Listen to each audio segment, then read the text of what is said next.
পিতা ও পুত্রের বয়সের অনুপাত 7:2। পিতার বয়স 42 বছর হলে পুত্রের বয়স কত? তাহলে অনুপাত থেকে আমরা ধরে নেই পিতা পুত্রের বয়স। মনে করি পিতার বয়স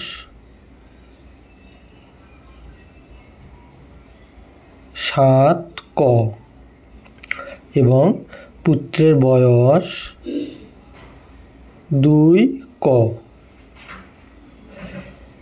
শর্ত মতে 7 সমান 42। অতএব ক সমান 42/7, কাটাকাটি করলে 6 7 42, 6। অতএব ক সমান 6। এখন পুত্রের বয়স কত দেওয়া আছে?